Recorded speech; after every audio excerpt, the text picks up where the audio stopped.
De Emil Ludwig. El Kaiser Guillermo II. Capítulo 6 de 9. Producción. Alejandro Concha Gajardo www.alejandroconcha.com. Capítulo 6. Catástrofes, 1906 a 1909. 1. La red de desconfianzas y celos con que los tres regentes de Alemania aprisionaban al Kaiser, a la vez que se aprisionaban mutuamente, tenía que romperse finalmente. Holstein y Eulenburg, el solitario y el cortesano, que, viviendo en círculos distintos, estaban unidos por una obra común y al mismo tiempo separados por el odio, trataban de superarse, y como el uno nunca se acercaba al Kaiser y el otro ya no lo hacía como único amigo, los dos querían ganar el favor del tercero, que, por su cargo y responsabilidad, siempre podía llegar hasta el emperador. Entre los dos estaba Bülow, que intentaba libertarse de sus cadenas. La ventaja que éste le llevaba a los dos era su frialdad. Pues mientras Eulenburg se consumía en su lacrimoso y malsano amor por el Kaiser y Holstein era presa de su manía de resolver los conflictos de Europa, Bülow estaba dominado solamente por el deseo de contener durante el mayor tiempo posible los peligros que el temperamento de su soberano producían. La actividad y el cinismo hacían que se moviese con más soltura que sus dos amigos, y si Holstein, en su laboratorio, tenía algo del Dr. Wagner, y Eulenburg algo de Martha Schwertlein, Bülow representaba, a veces con gusto, el papel de Mefistófeles que entretenía al emperador con los juegos artificiales de sus notas, discursos y representaciones. En el verano de 1905, Bülow, después del mayor de sus errores, el de Marruecos, era verdaderamente temido, y, llegado al mayor grado de poder, no podía ocultar en su pecho más que un deseo personal alejar del Kaiser y de sus puestos a los dos rivales, para tener el gobierno enteramente a merced suya. Por eso, 2 meses después de haber obtenido el título de príncipe, ofreció su dimisión a causa del tratado ruso, y al ver que el Kaiser, lloroso, le rogaba que la retirase, se creyó seguro de su poder. Si antes había ayudado a Holstein, aunque con medios invisibles, a derribar a Eulenburg, ahora ayudaba a Eulenburg, con los mismos medios, a preparar el derrumbamiento de Holstein, pero ninguna de las dos veces como iniciador o intrigante, sino con arreglo a su naturaleza de afortunado aventurero que emplea todos los caminos que el cielo pone a su disposición. El cielo arregló las cosas de modo que Eulenburg, empujado por Holstein, perdió la mitad de su poder, después Holstein, empujado por Eulenburg y Bülow, lo perdió del todo, luego Eulenburg también del todo, empujado por Holstein, luego el Kaiser, a medias dominado por Bülow, y al fin Bülow lo perdió igualmente del todo, expulsado por el Kaiser. De toda esta comedia, el pueblo alemán no supo nada, mientras su ángel bueno lloraba, vestido de luto, sobre sus ruinas. Todo esto se representó durante 3 años, de 1906 a 1909, primero en secreto, después con excesiva publicidad. Las causas iniciales eran muy antiguas. La discusión sobre Goluchowski, que la vanidad ofendida de Holstein odiaba, había alejado a este per completo de Eulenburg, que era entonces embajador en Viena y, creyendo defender contra él la salud del imperio, escribe. Sobre Goluchowski, la Strach y yo se apoya por el momento la Triple Alianza. Mientras tanto, Holstein, en Berlín, enseñaba al embajador austríaco, que era enemigo de su jefe Goluchowski, las despectivas anotaciones marginales del Kaiser, que así llegaban a ser conocidas en Viena, gracias a la traición que cometía comunicando secretos de Estado a una potencia extranjera. En el año nuevo de 1899 se produjo el último cambio de cartas entre los dos antiguos amigos. De todo corazón le envío mis saludos y mis más fieles deseos, dice Eulenburg a Holstein en una carta muy astuta, y, para reforzar su posición, añade las siguientes líneas de doble sentido.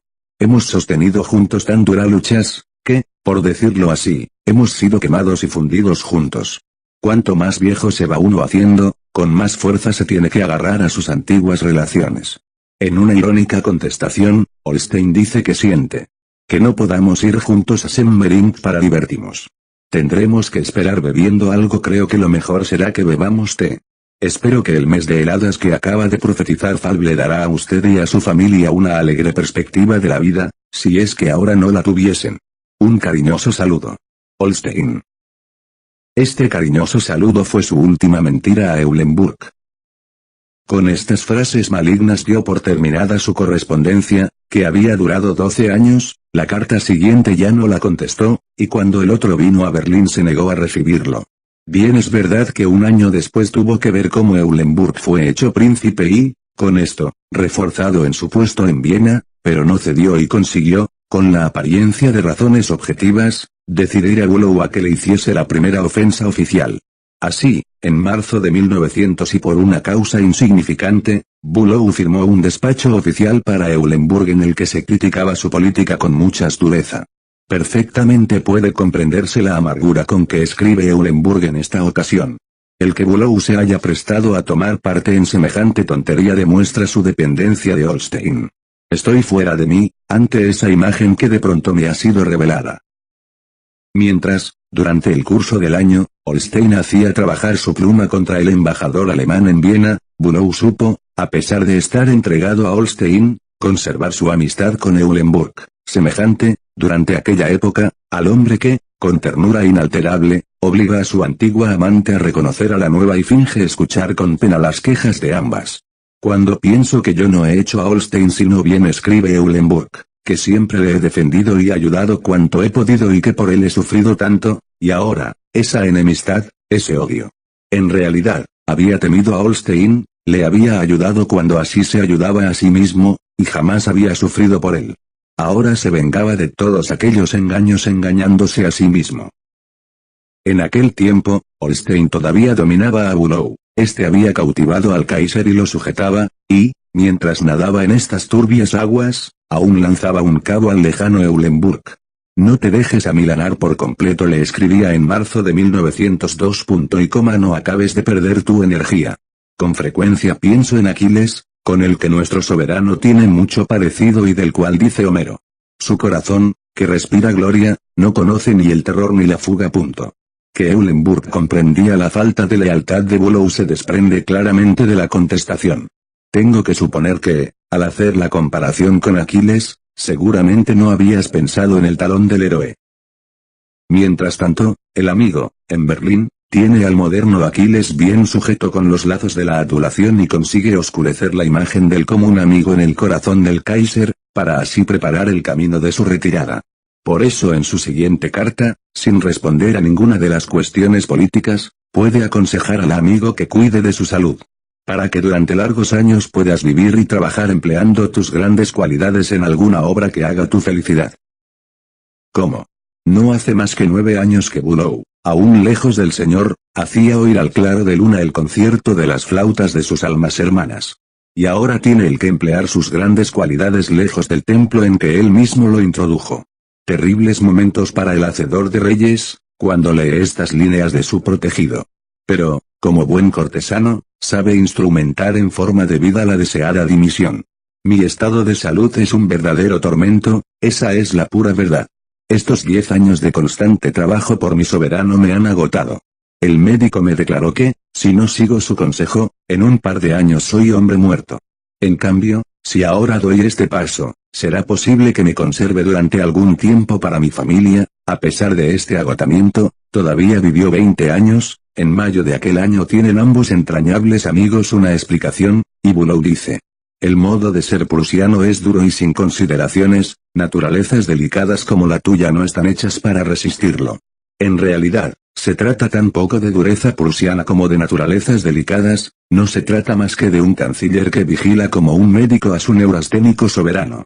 Eulenburg, que conoce todo esto hace 15 años, aparece casi enternecedor cuando, después de la explicación, escribe a su amigo Bernardo, que aún no está desgastado. No quiero molestar más tu amistad y tampoco estoy en condiciones de seguir soportando ese estado constantemente variable de malos humores, sospechas, protestas de amistad y frases huecas. Únicamente la amistad del emperador y la felicidad hubieran podido vencer estas dificultades, ahora. Desaparecen, ante mi decisión, mi cargo, la política y la vida mundana y aparecen con alegres sones la música, mi tranquila casa de Liebenberg y mi familia recuperada. A qué pocos le es concedida por Dios esta doble vida, que ofrece la posibilidad de recogerse en sí mismo. Nunca despierta Eulenburg nuestra simpatía como en este momento. Ahora, que parece resignado, va a él toda nuestra compasión, y se le desea, después de 15 años de vida turbulenta, una vejez tranquila y prolongada, entre música y versos, sin detenerse a preguntar sobre la calidad de estos. Cuando, aquel verano, se separa del servicio del Estado, escribe a Bülow que se marcha sin amargura. Porque veo, junto al querido emperador, al único hombre posible, y sobre tu cabeza ondea el misterioso velo del destino que te ha sido señalado. Que Dios lo bañe en las aguas de su gracia. En realidad, no soplan sobre la cabeza de Bülow más vientos que los de los partidos y el ventilador de la prensa, además, el velo del destino tendría que dejar de ondear si se mojase, pero todo hubiera estado perfectamente si este favorito hubiese sido lo suficientemente inteligente para retirarse a tiempo, silenciosa y hábilmente, en cuyo caso habría merecido el respeto y la consideración del mundo. En verdad, todo esto no es más que comedia, él no puede pasarse sin ser cortesano y favorito, y esta será la causa de su ruina. Con palabras verdaderamente proféticas escribe Eulenburg por aquella época, 5 años antes de la catástrofe, a Bülow una carta llena de gritos que le arranca el miedo, gritos que no puede lanzar sino el que tiene algo muy grave que ocultar. Alguna vez creo que podré contar contigo. Yo no dudo de que, con el tiempo, tus compatriotas prusianos y mis amigos derramarán sobre la cabeza de un hombre agotado y mortalmente enfermo un cubo lleno de veneno e inmundicias. La protección de tu amistad no me faltará en ese momento, te conozco demasiado bien para dudar de ello. Palabras del presentimiento y la previsión, bajo las que respira la desconfianza en la protección del amigo. 2. Pero a Holstein no le había de durar mucho tiempo el placer de la caída del antiguo amigo. La amistad de Eulenburg con el emperador le aseguraba la confianza de este, en cambio, el alejamiento entre el Kaiser y Eulenburg amenazaba a Holstein con una caída completa en cuanto abandonase su puesto. Por fin empezaba él también a estar rodeado de peligros. Marruecos había sido el descubrimiento de Holstein, y cuando, en marzo de 1904, consiguió, por mediación de Bülow, el desembarco del Kaiser en Tánger, se sintió el amo de Europa. Él tampoco quería la guerra, que hubiese amenazado su carrera o, por lo menos, la hubiese interrumpido, no quería más que levantar el prestigio nacional, es decir, repetía el estribillo del honor nacional, que, a sus ojos, habría comprometido la discusión pacífica de las cuestiones coloniales. Pero en el extranjero habían de tener forzosamente la opinión de que, ahora que Rusia estaba ocupada en Asia, Alemania buscaba la guerra con Francia, y cuando los diplomáticos acudieron a preguntar el objeto del desembarco y del discurso del Kaiser, Bülow y Holstein dieron la consigna de hacerse la esfinge. El objeto de Bülow no era más que humillar a los franceses, y para conseguirlo se atrevió hasta ocultar al Kaiser una pregunta que hacían desde París, tratando de resolver todas las cuestiones coloniales en una conferencia convocada ad hoc, pues la actitud pacífica le estorbaba.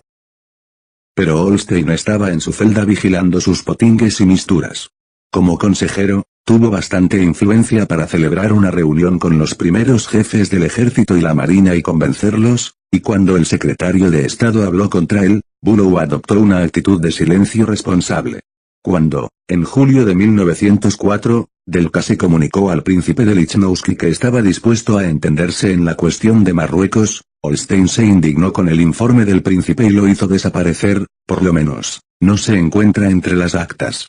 Todo lo que otros hacían contra él, o solamente sin él, le parecía a Holstein despreciable, él quería a todo trance humillar a Francia para vengarse de las humillaciones que había tenido que sufrir mientras estuvo destinado en París.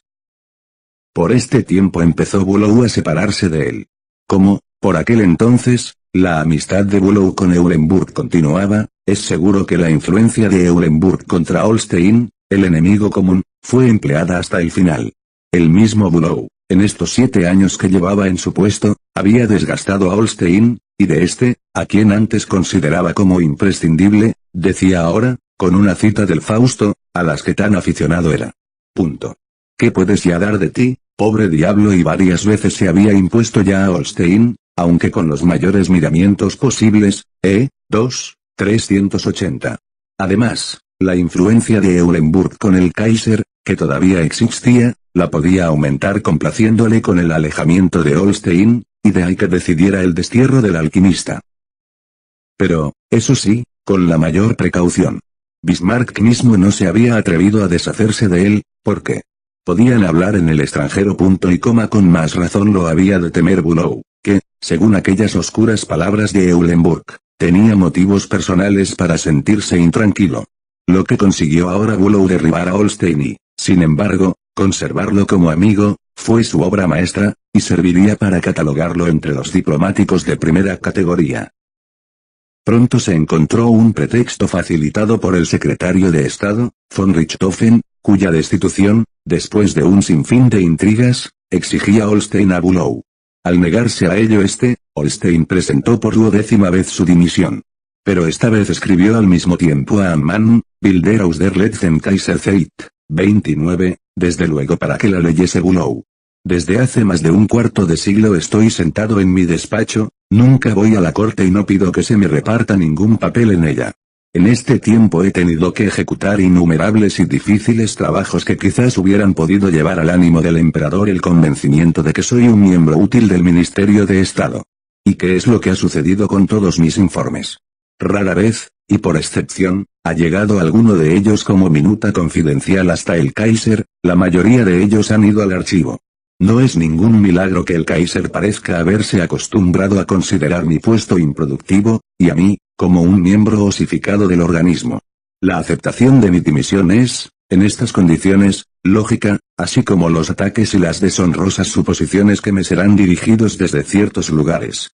Pero me defenderé con arreglo a mis fuerzas y con todos los medios a mi disposición. No tengo por qué guardar consideraciones personales. En estos últimos años ha desaparecido el prestigio de Alemania, mientras nuestros enemigos se hallan en camino de cerrar el círculo en torno a nosotros. Se pueden prever difíciles situaciones, en las que yo quisiera evitarme toda responsabilidad, y por eso prefiero decirles a ustedes adiós. Aquí está todo Holstein.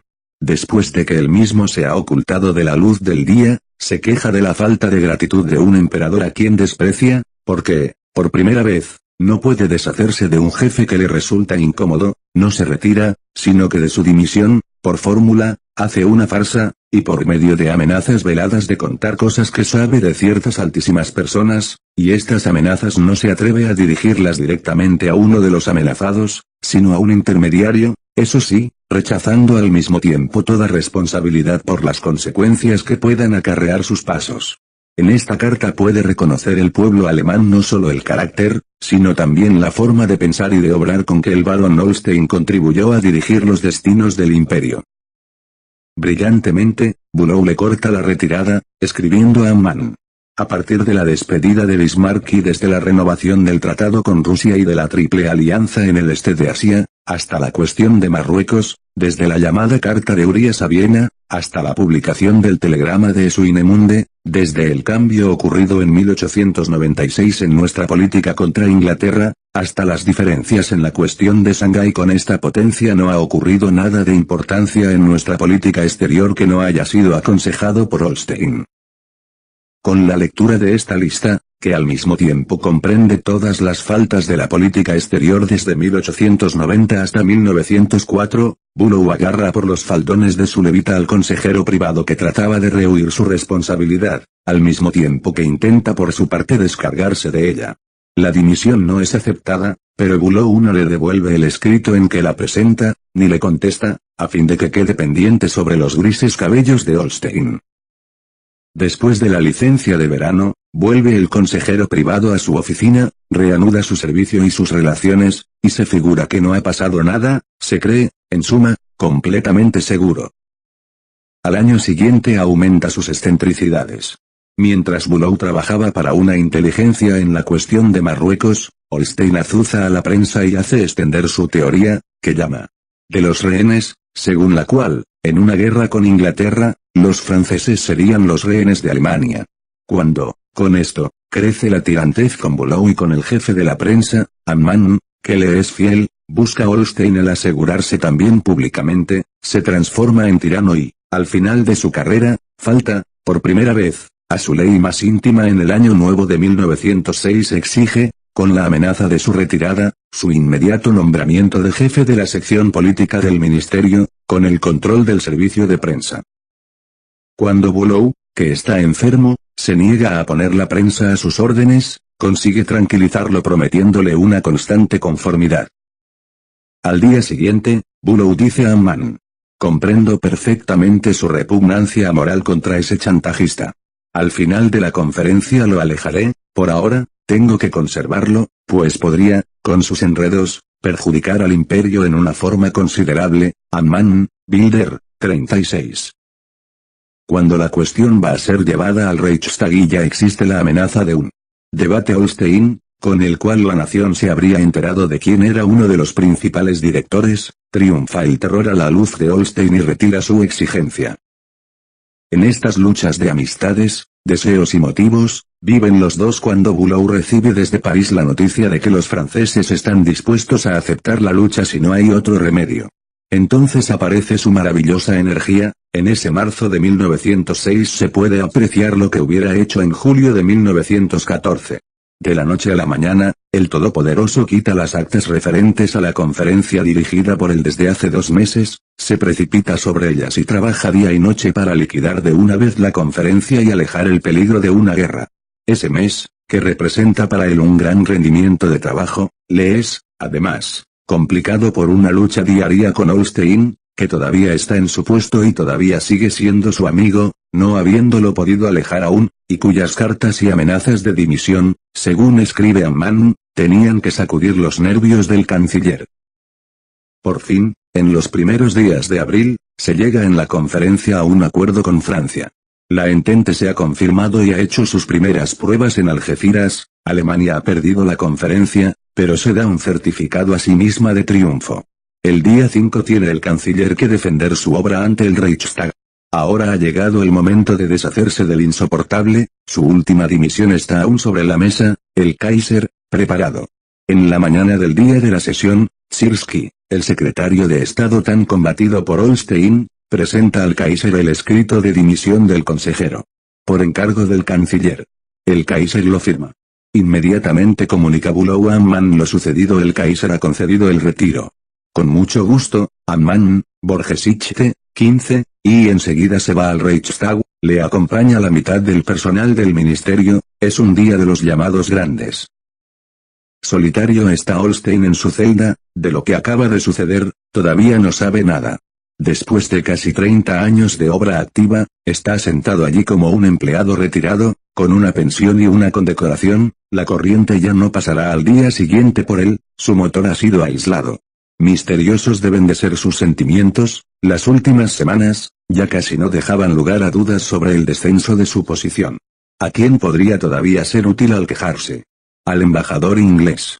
Mientras en el Reichstag es criticada su política de Marruecos y no está seguro más que de obtener una vacua necrología de los hábiles labios de Bülow, el iniciador de ella llama al embajador inglés y le cuenta todas las intrigas íntimas, sin pensar que éste no solo las transmitirá a Londres, sino que al día siguiente se las contará también al secretario de Estado. Tal era, en realidad, el conocimiento del alma humana de Holstein. A la misma hora, mientras Bebel pronuncia su discurso de acusación, cae el canciller repentinamente desmayado en el Reichstag. Este desmayo fue una de las casualidades u ocurrencias más felices de Bülow. En realidad, su cerebro y sus nervios se hallaban sobreexcitados, y todo esto era natural, pero que ello le ocurra precisamente en el Reichstag, con la sala y las galerías llenas y en el momento de la crítica, y no una hora antes ni después, el que demuestre tan públicamente sus sacrificios por el servicio a la nación, en el que realmente ha consumido sus fuerzas aquella última temporada, prueba una habilidad para acomodarse a todas las situaciones, que se extiende desde el centro de un gobierno hasta el centro de un sistema nervioso. Unos sentidos tan finos son raros hasta en los diplomáticos, y en los de la época de Guillermo II, desconocidos. Porque cuando este desmayo de Bülow se hizo público al día siguiente, no solo había varios millones más de alemanes dispuestos a creer en los éxitos de la política marroquí, sino que, además, Holstein se veía obligado a creer en la inocencia de Bülow por su despedida. Cuando se recibió en el ministerio la primera noticia del desmayo, el primer pensamiento de Holstein fue que esto podía traer un nuevo canciller que fuese más obediente. De todos modos, creyó conveniente ir a retirar su dimisión. Pero había llegado con 6 horas de retraso. Cuando al día siguiente se enteró de su jubilación, se quedó estupefacto ante el increíble documento, que le parecía un sueño. ¿Cuándo pudo suceder este hecho cruel? Poco a poco se lo fueron haciendo saber mientras Bülow estaba desmayado. Siersky había cogido el documento y, tomando la responsabilidad sobre sí, se lo había llevado a la firma al Kaiser, para eso era el jefe de Holstein. Pero Bülow despertó de su desmayo con una sonrisa. Con qué facilidad podía ahora demostrar su inocencia al viejo amigo. No había estado él allí incapacitado para todo punto. ¿Cuándo? ¿Cómo podía él punto y cómo temía la enemistad de Holstein y, por otro lado, deseaba su consejo objetivo? Puso al amigo despedido ante el dilema de conservar una influencia indirecta en los asuntos y seguir siendo su amigo, o tomar una venganza cuyas consecuencias eran inseguras. En el corazón de Holstein, que siempre había evitado todas las formas extensas del poder, tenía que triunfar el deseo de seguir trabajando en el campo de sus conocimientos. La intervención de Bülow en su caída no se podía probar, pero, en cambio, su participación en todas las decisiones de Bülow estaba demostrada, así es que prefirió callar sobre aquella, para seguir interviniendo en estas. Además, un hombre que busca venganza no necesita dos objetos, con uno le basta, y ese ya lo tenía.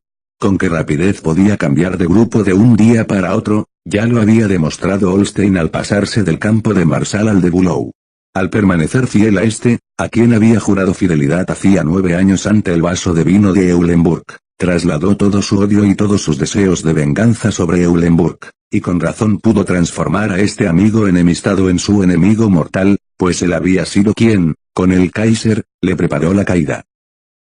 Después de que los tres hubieron adoptado sus posiciones definitivas, Bülow quedó como vencedor, sin haber experimentado pérdida alguna, y Holstein como vencido, aunque conservando su influencia. El único que lo había perdido todo era Eulenburg. Su caída mortal estaba decidida. 3. Producción. Alejandro Concha Gajardo, www.alejandroconcha.com. Desde sus años juveniles, como agregado, se había quejado Eulenburg a su diario y a sus amigos de lo mucho que la política le alejaba de su arte, añadiendo que hacía este sacrificio por su querido emperador.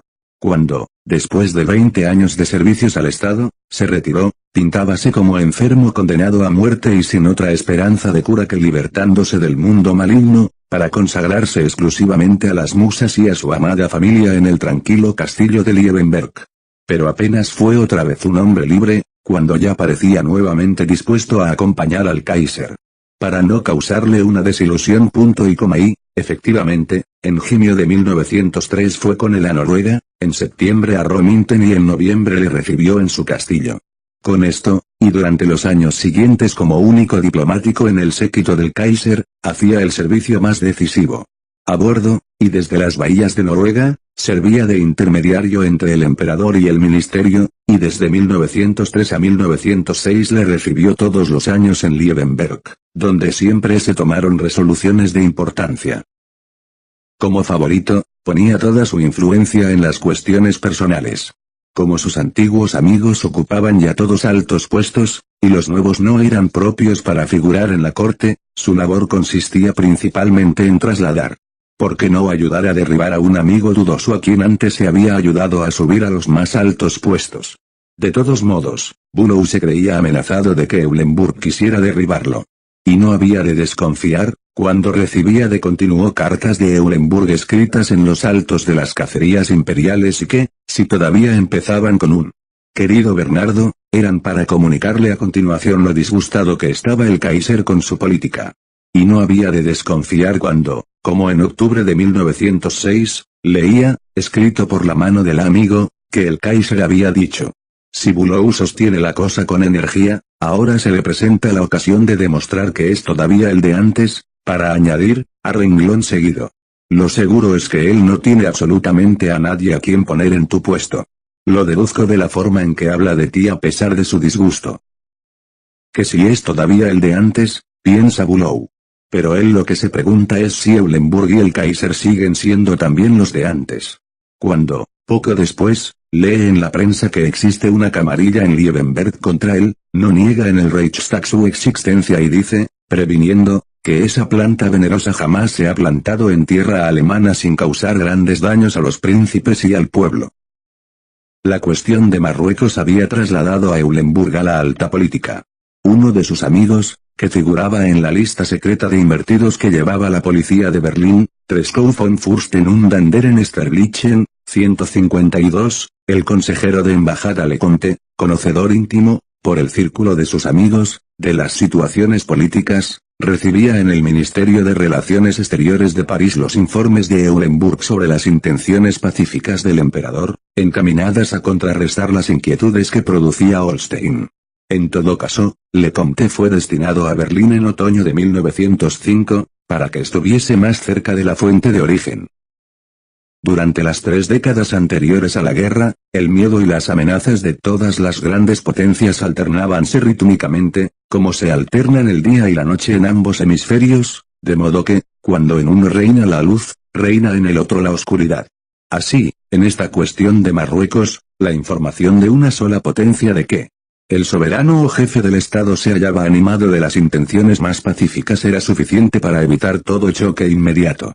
En este sentido, la influencia de Eulenburg fue verdaderamente fructuosa. Como la caída de Holstein, que siempre había sostenido lo contrario, debía atribuirse a esta política de paz, ello era una razón más para que aquel deseara vengarse. ¿Acaso no se había ejercitado constantemente en el tiro? Ahora era el momento de que el fuerte demostrase su fortaleza contra el débil. Ahora, a los 60 años, estaban ambos maduros para matarse a tiros. No era más que cuestión de valor, de un valor que hasta ahora ninguno de los dos había tenido ocasión de mostrar a la luz del día. ¿Podía esta solución agradar al misántropo y al amigo de las musas? Holstein no arriesgaba nada cuando, a raíz de su caída, el 1 de mayo de 1906 mandaba a Eulenburg una carta insultante. Su objetivo desde hace muchos años, mi alejamiento, ya lo ha alcanzado usted. Igualmente, los groseros ataques que se me dirigen deben de estar de acuerdo con sus deseos. Por determinadas razones, no cabe duda de que es verdaderamente peligroso el tratar con usted. Eulenburg la lee e iba inmediatamente a Berlín, elige a Barenbuller como padrino, celebran apresuradamente consulta y deciden un duelo a pistola, hasta que uno de los dos adversarios quede fuera de combate o muerto. Comunicación al ministerio. Bülow tiene la suerte de estar todavía enfermo, Sirski cae en su sillón y ve aproximarse uno de los escándalos más grandes del mundo. La carta, de la cual no se han conocido, hasta hoy, más que las frases antes citadas, era, según escribe el barón de Reisach, a quien se pidió consejo. Como yo no he leído ninguna, llena de los más soeces insultos, amenazando con hacer públicos los vicios del príncipe en el caso de que volviese a ambicionar cualquier puesto público. Reisach pregunta. ¿Hará frente el príncipe a las peores consecuencias y luchará? Barenbuller. De todos modos, hay que presentarlo como un héroe. Con estas palabras del amigo y salvador del honor se explica, por lo menos en parte, un acta que fue firmada aquella misma tarde por Holstein. Después de que el príncipe de Eulenburg ha declarado, bajo su palabra de honor, que de ninguna manera ha contribuido a mi despedida del servicio y que es completamente ajeno a los ataques que la prensa me dirige, retiró por la presente todas las expresiones ofensivas contenidas en mi carta. Cuanto con más energía se combata el duelo.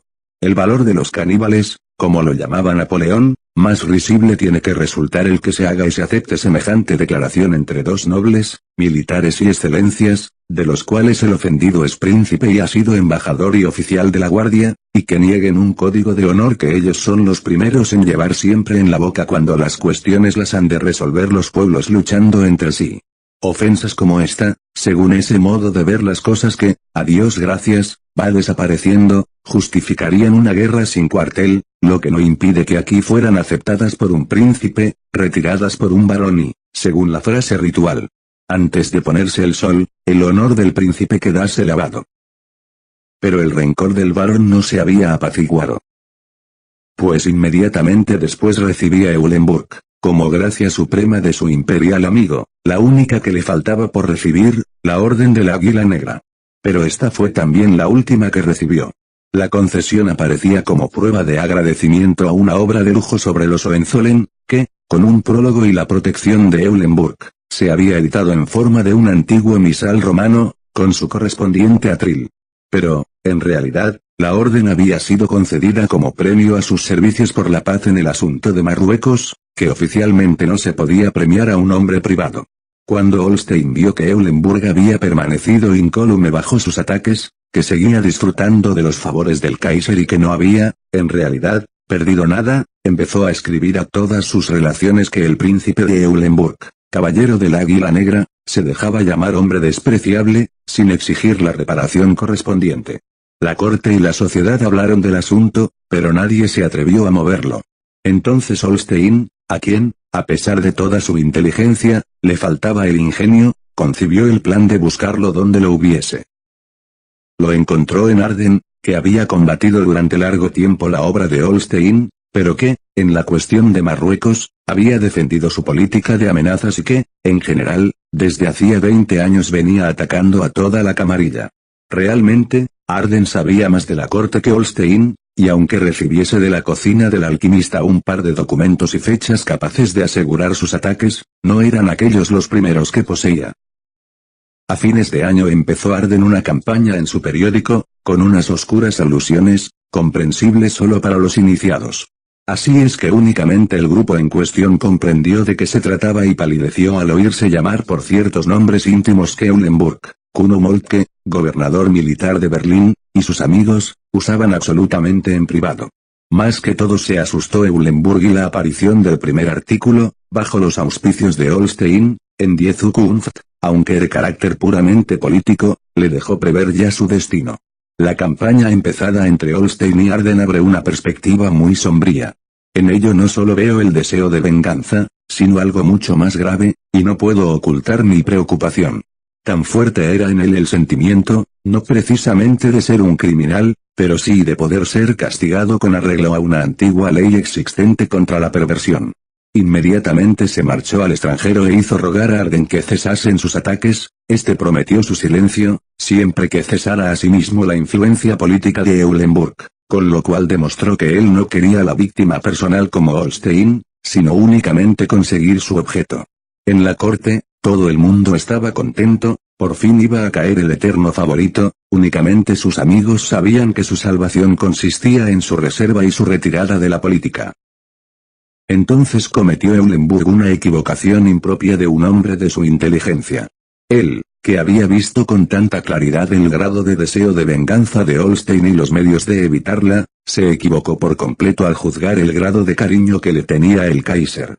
Como él sabía que el enemigo tenía en su poder pruebas de su culpabilidad y que, uno de ellos por razones personales y el otro por ideales políticos, habían de ser implacables, el que después de una semana de destierro volviese a encontrarse con el Kaiser en Wiesbaden, siendo ya un hombre independiente al que no obligaba ningún deber oficial, y los globos de ensayo que lanzó en la prensa, no se puede atribuir más que a un error capital al juzgar la fuerza de la amistad del Kaiser. Eulenburg, que a principios de 1907 estaba en el lago de Ginebra y que no quería la lucha con Holstein, puesto en el dilema de alejarse en absoluto de la política y del emperador o de confiarse a la fidelidad del amigo de toda la vida, se decidió por lo segundo, y perdió la partida.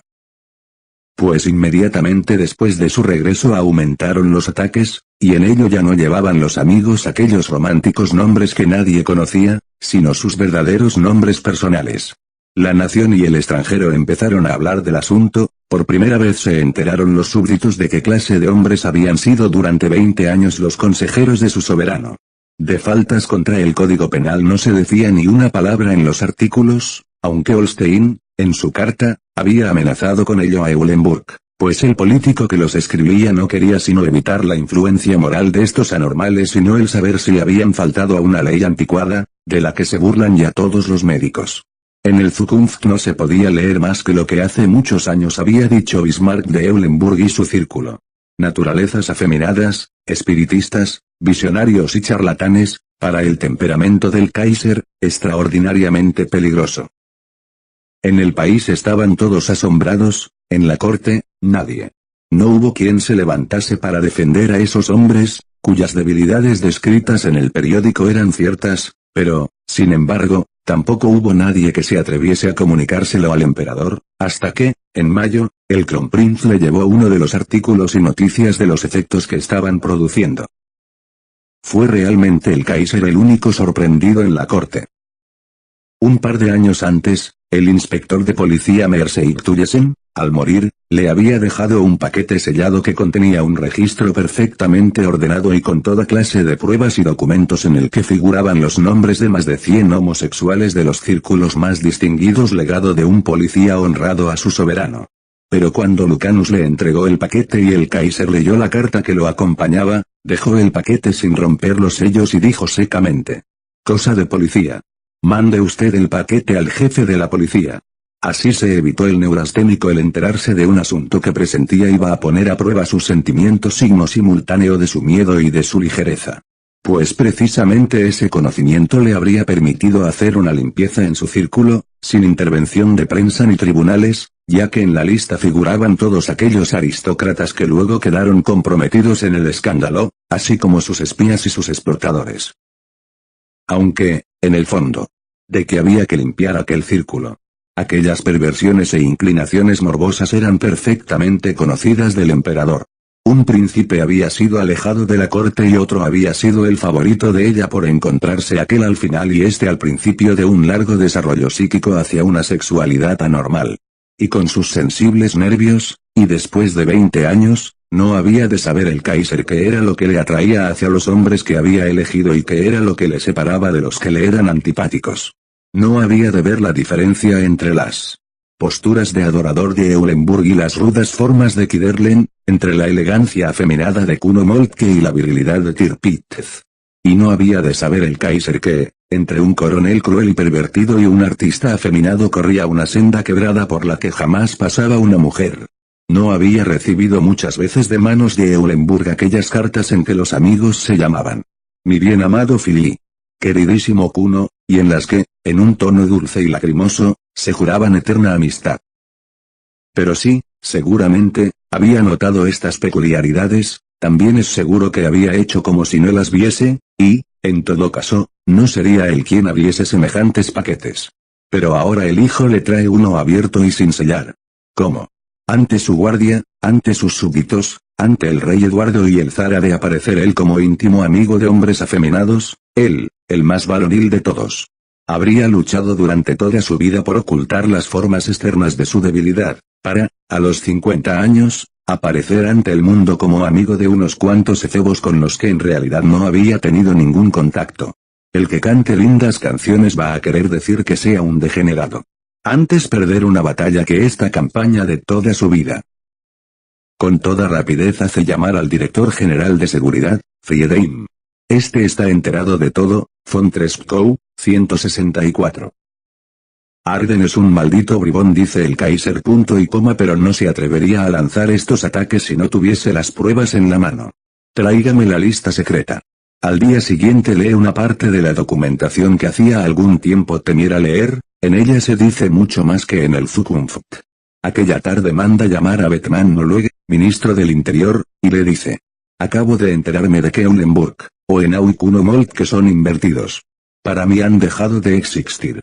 Después dice a Zedlitz: aquí hay que dar un ejemplo moral al mundo públicamente y sin consideraciones de ninguna especie. Nadie es más feliz aquel día que el conde Ursenaeseler, a quien, en otro tiempo, Eulenburg, con una carta escrita desde Viena, había hecho alejar de la corte. Recientemente nombrado jefe de la casa militar, había encontrado la carta en el archivo y había jurado venganza contra el favorito. Ya el nombramiento de Ursenaeseler había sido una ofensa a Eulenburg, cuya influencia iba decayendo. En un abrir y cerrar de ojos desaparecen todas las personas citadas por Arden, unas, pidiendo sencillamente el retiro o destituidas, otras, llamadas ante un tribunal militar de investigación, entre ellas 2 condes de Hohenau, ambos ayudantes del emperador, uno jefe de los coraceros de la guardia y ambos hijos del príncipe Albrecht de Hohenau, el conde de Linar, un tercer ayudante del Kaiser, un príncipe de Prusia, a quien el Kaiser priva de su grado militar, Kuno Moltke, capitán general de Berlín, y el conde de Wedel, maestro de ceremonias. Y Eulenburg, el único a quien en su vida llamó entrañable amigo, por quien tan fervorosamente ardiera en su juventud, el único también al que toleró que le criticase y aconsejase, y al que, no hace aún mucho, hiciera príncipe y caballero del Águila Negra. Que es lo primero que todo amigo decente o cualquier presidente de un club hubiera hecho en este caso. No había aprendido ya, al obrar tan precipitadamente contra von Kotze, que la calumnia no puede ser reparada con un huevo de Pascua. Entonces era joven, pero ahora está ya cerca de los 50, durante toda una vida ha podido conocer y poner a prueba a los hombres, y, entre todos ellos, a ninguno ha elegido con tanta seguridad y ninguno le ha durado tanto tiempo. 30 años hacía por entonces que se habían encontrado.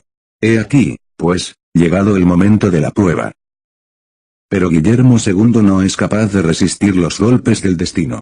En un instante abandona al amigo que le ha dado centenares de pruebas de fidelidad, no le llama para preguntarle, para, mirándole a los ojos, leer en ellos su inocencia a pesar de los documentos, que pueden ser falsos, y, si son ciertos, después de tantas conversaciones confidenciales, debe desear una última para oír la confesión de un hombre que, como anormal, es, en el fondo, inocente, y para poder contestar al amigo. El destino, después de haberte dado tanta felicidad, te pone ahora a prueba, para evitar las habladurías del mundo, te tengo que abandonar. Vete al extranjero, pero, aunque no te vuelva a ver, puedes estar seguro de mi amistad. ¿Qué hace en lugar de esto? Manda a Liebenberg, un ayudante, que es, además, enemigo personal de Eulenburg, para exigirle que pida inmediatamente la separación del servicio, pues hasta ahora estaba en situación de supernumerario, e inmediatamente firma el decreto de separación. El escándalo es tremendo. Cuando, unos días después, Arden escribe que él no ha afirmado la existencia de perversidades activas, exclama Zedlitz. ¿De qué manera increíble nos hemos puesto en evidencia? Con qué ligereza hemos comprometido en forma irremediable a hombres que ocupaban posiciones elevadísimas y eran los mejores amigos del monarca. Fuera, se detiene el viento un momento y luego cambia de dirección. Con él cambia también el Kaiser, que es el que debía haberle dado la dirección. Yo tampoco lo creo, dice ahora el Kaiser. Pero Eulenburg no se ha portado con suficiente entereza y tampoco le hace venir ahora para justificarse, únicamente le manda decir que debe demostrar, sin dejar lugar a dudas, que es inocente, o bien marcharse al extranjero.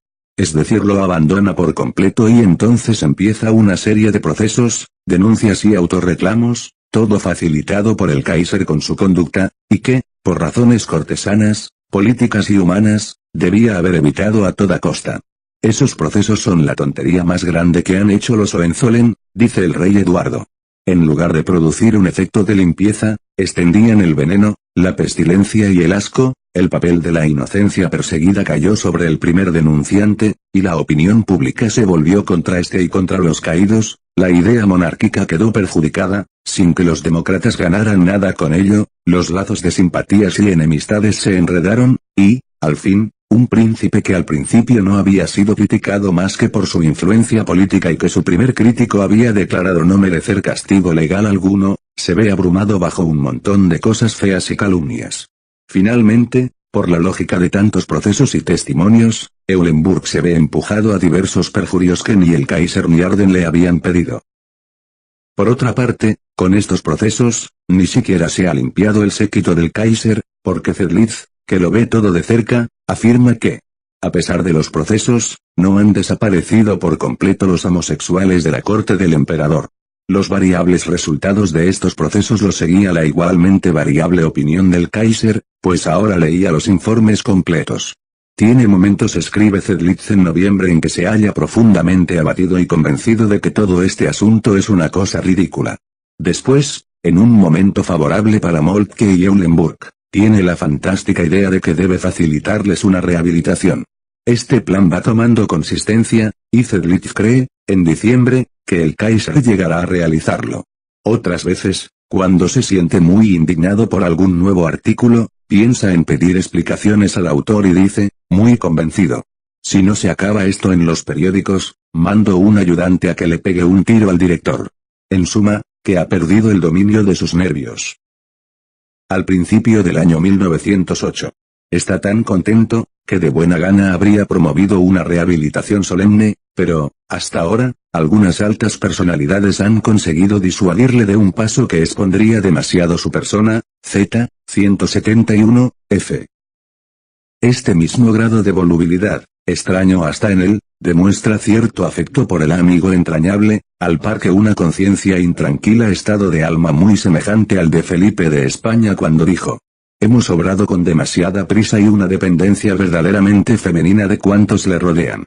En todos estos momentos, el Kaiser pudo salvar al amigo, y viendo venir, como lo veía, el juramento en falso, debió haberlo hecho, sin ampararse, como hizo, detrás de la democrática teoría de la igualdad ante la ley, sobre todo si se tienen en cuenta todas las cosas que en esos 20 años, y en todos los órdenes de la vida del Estado, ha perpetrado contra la democracia y en pro de una política de clases. Cuando, poco después, se presenta contra Eulenburg una denuncia por juramento en falso, es ya demasiado tarde.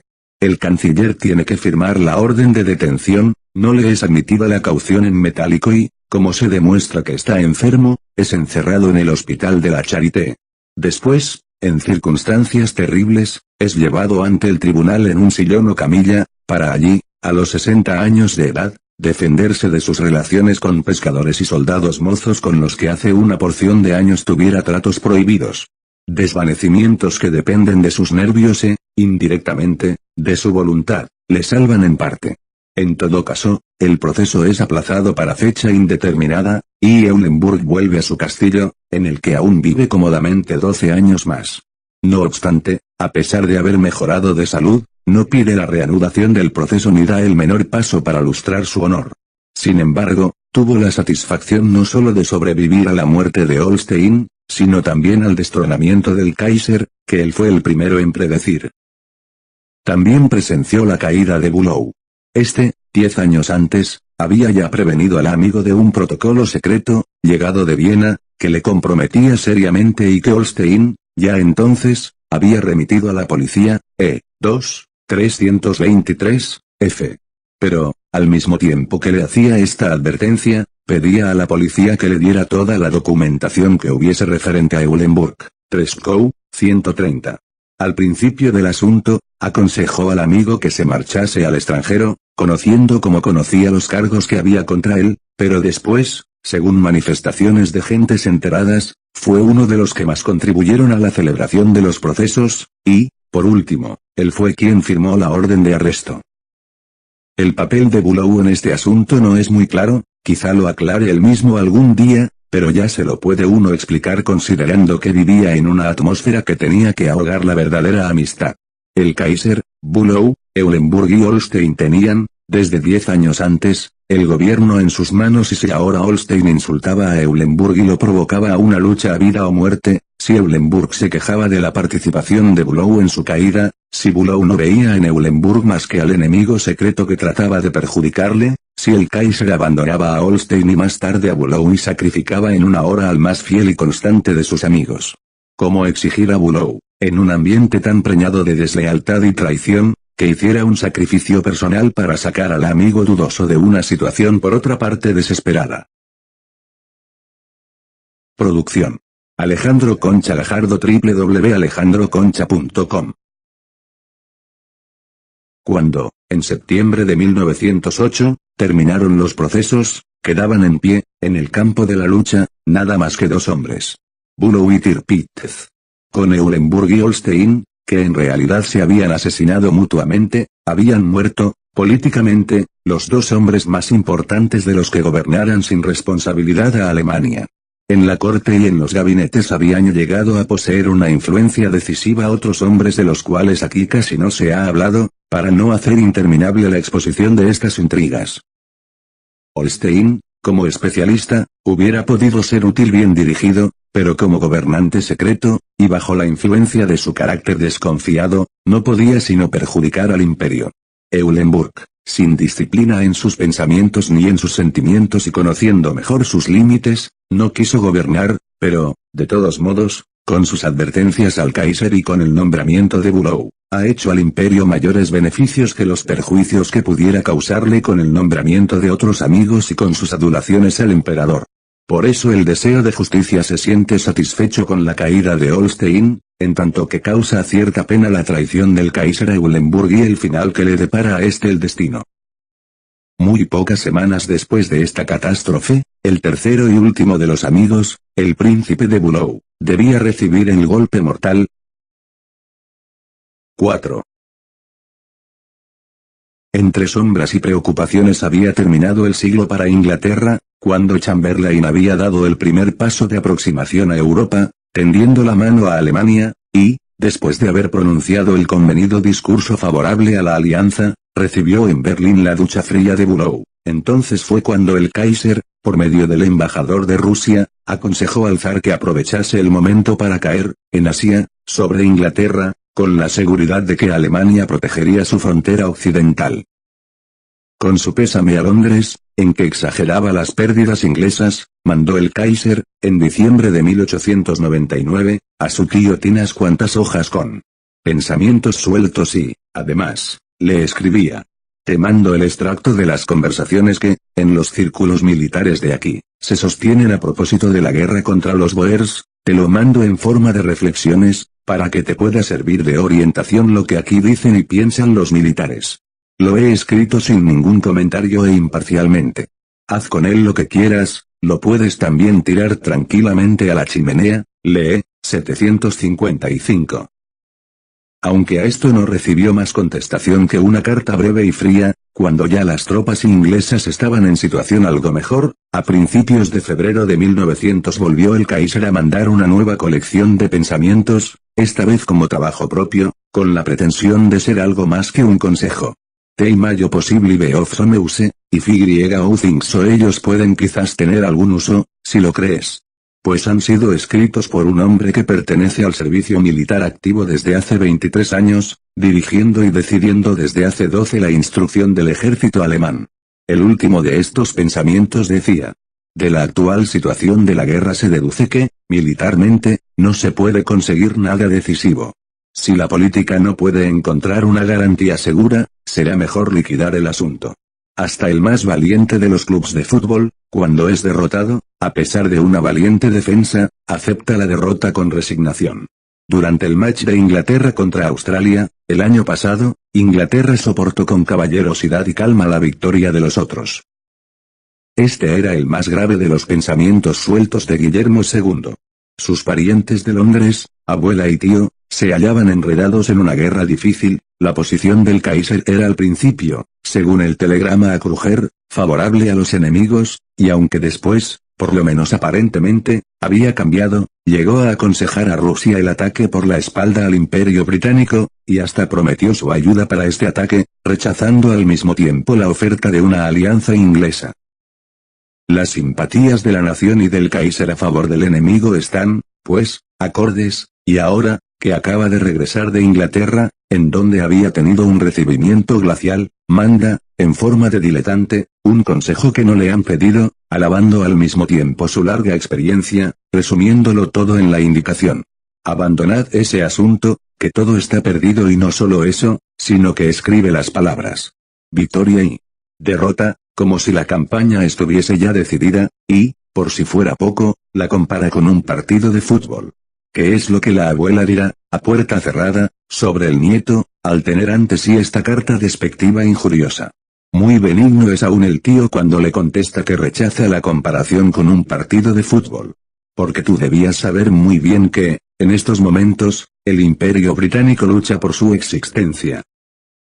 7 años después, siendo el Kaiser, durante unas semanas, invitado del coronel Stuart Barclay, le contaba todo lo que él había hecho por Inglaterra y lo mal que había sido comprendido, y cuando, en el año 1908, lo volvió a ver durante unas maniobras militares en Alsacia, precisamente en un momento en que la opinión inglesa se hallaba disgustada por la cuestión de la escuadra, el Kaiser demostró probablemente el deseo de que la opinión inglesa se enterase en la forma más extensa posible de sus amistosos sentimientos hacia Inglaterra, sentimientos experimentados desde su infancia, a. 24, s. 167, f.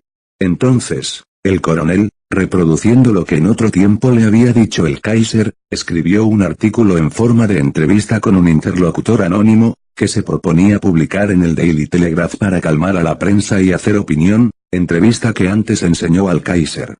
Este encuentra el artículo bien escrito y fielmente reproducidas sus palabras, y por mediación del embajador von Henny se lo manda a Bülow para que haga las reformas que juzgue convenientes y las escriba junto al texto inglés, todo ello personalmente, sin intervención del Ministerio de Relaciones Exteriores y con la orden de no confiar el secreto a nadie y de devolverle el artículo cuanto antes. Genis, como buen diplomático, no lee el artículo, hace las veces de correo y cumple lo que le han ordenado.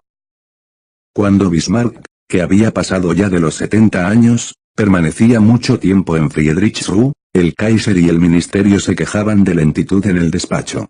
Ahora, a principios de octubre, todavía no había nadie en Berlín, el Kaiser se encuentra cazando en Romingen, Bülow se baña en Norderney y el secretario de Estado, von Schön, escala las montañas de Berchtesgaden, de manera que un documento en pliego cerrado lo puede pasar muy mal.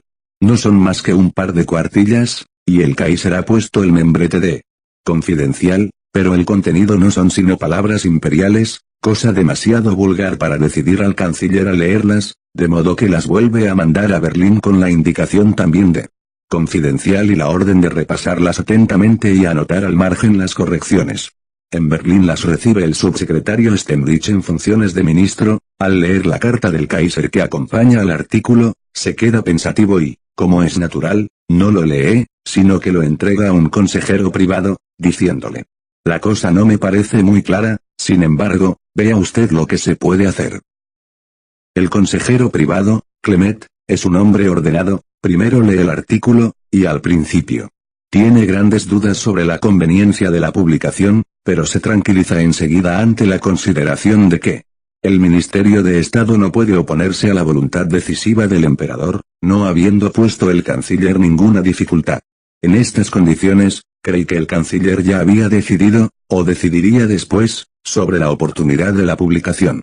Tal piensa Clement, luego estudia el documento, subsana 2 o 3 errores de fecha del emperador y corrige un par de faltas gramaticales y vuelta al subsecretario, que, sin leerlo tampoco ahora, lo firma y lo vuelve a mandar a Norderney, donde lo recibe el embajador von Müller, ayudante del canciller, quien, también sin leer el artículo, da cuenta de la carta del subsecretario al canciller, que, por principio, no lee ninguna acta, limitándose a firmarlas con las correcciones del consejero Clement, a las que llama las deseadas correcciones, en la carta oficial que dirige al Kaiser. Todo ello vuelve a Berlín, y el secretario, que ya ha vuelto de las montañas, recibe el documento, con la marca de urgente, en el momento en que sale para ir a Norderney a visitar al canciller.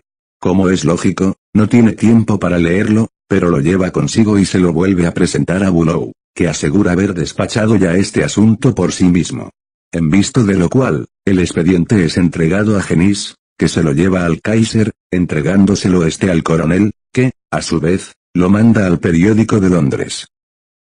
De modo que el artículo no había sido leído sino por el Kaiser y el consejero, aquel con los sentimientos de paternidad del autor y este con el despego del lingüista, a pesar de lo cual el escrito había estado en manos de 5 diplomáticos, que tenían la orden, o por lo menos la obligación moral, de leerlo, a saber un canciller, 2 secretarios de Estado y 2 embajadores, no obstante lo cual, ninguno de ellos, ni por responsabilidad, ni por celo profesional, ni siquiera por curiosidad, había leído lo que 2 semanas después había de leer Europa entera como palabras auténticas del Kaiser. Vosotros, ingleses, sois como toros furiosos, que todo lo veis rojo. ¿Qué es lo que os ha sucedido para que me cubráis con un haz de sospechas indignas de una gran nación? ¿Qué es lo que queréis que haga? Siempre me he mostrado amigo de los ingleses. ¿He faltado alguna vez a mi palabra? Esta mala interpretación de mis sentimientos la considero como una ofensa personal.